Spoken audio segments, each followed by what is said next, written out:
Hey everyone, welcome to my channel. I'm going to take you along on the process of the IKEA AURDAL closet organization. And so we've had it now for several weeks and almost about a month now, and we've enjoyed it. So I just want to take you on the process of what that was like designing it in IKEA, because we did do the little design closet designer and then show you what it was like to build it. But let me go ahead and show you the system that we had before. This is the baby's nursery. So we had this wiring system just like this in the other room. And so we had that across the entire closet area. And then I know this one's smaller, but here we have this cube space, but we had a dresser instead over there. And so the dresser was great for the time being, but again, as the girls get older, the dresses are going to get longer. You're also going to probably run into the organization issue. This works out for here. Probably in the future, we will also reorganize this as well. But this is essentially the system that we had in the other closet. Here we're designing the AURDAL. It's good if you come in with your measurements already, like the space for your closet. There's pre-made modules here that will give you kind of like a basic price for what it is. However, none of these were what I wanted, so I went ahead and clicked on the start from scratch option. And this is where you can adjust your sizing. So here you can see it got a lot smaller, and we paid about $580 for what we had here.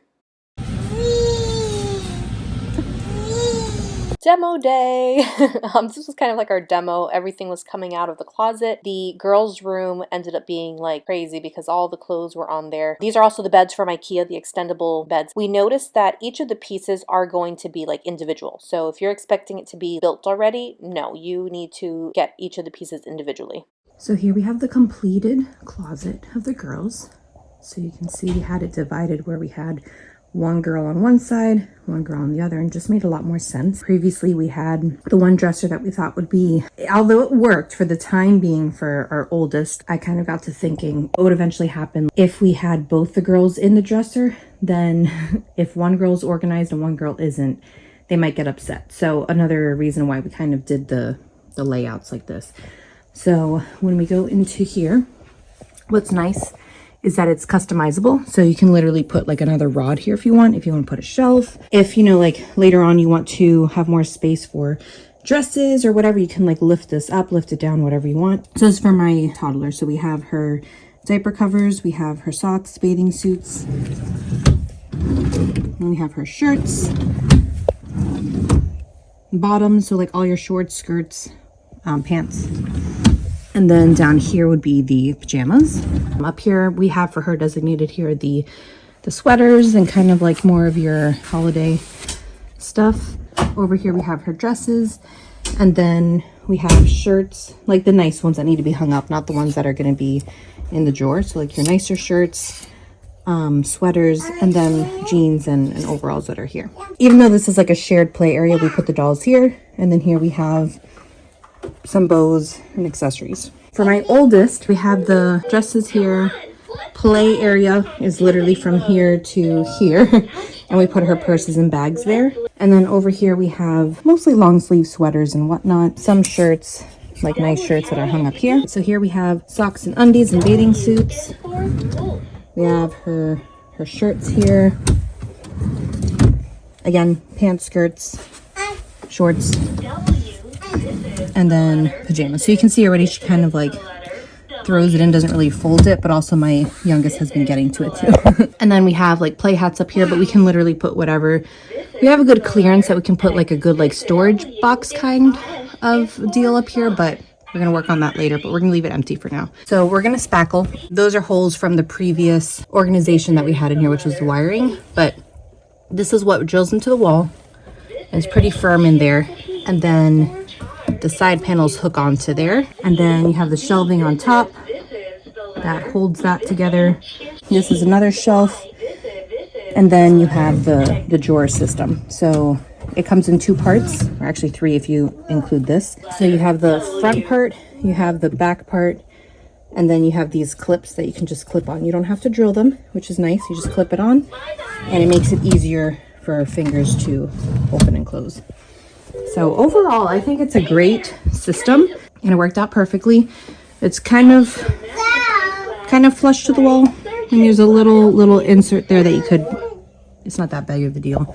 Here we have a good like 6-7 inches to store like other stuff. If you really wanted to, you can close that up, but we didn't. We left it open so we can put things in there. But I mean, it's great for a standard closet here.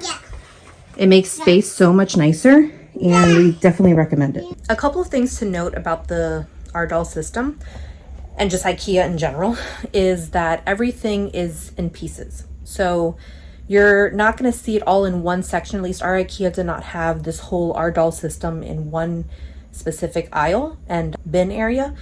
We had to go kind of through different areas. So that was a little interesting there. Like this side here was the biggest package, obviously, because it's long and tall. Everything else was small-ish. So just be aware that when you do go and do this system and make it, the closet organizer will give you a list of everything that you need, which is great.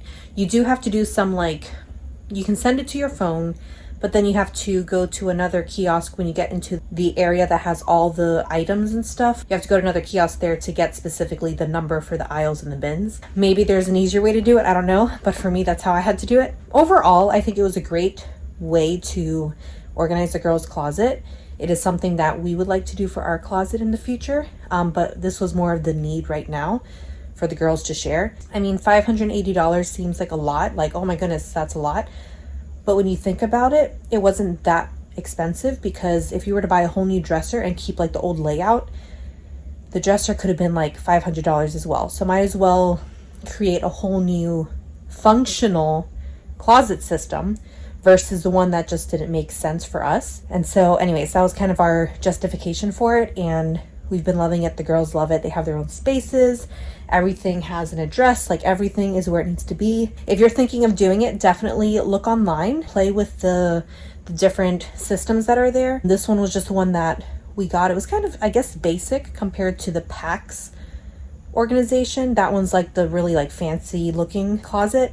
We didn't need that for them. This is just basic stuff. So anyways, I think it'll last them a long time. It'll be a good investment for sure. Let me know your thoughts on this. If you like this video, thumbs up. Go ahead and click subscribe for more videos on like homeschooling, home organization whenever we get to it, like this. Home projects whenever we get to it, like this. And just kind of making our life function for our family. That's kind of what we're looking at. Thanks again. See you later. Bye.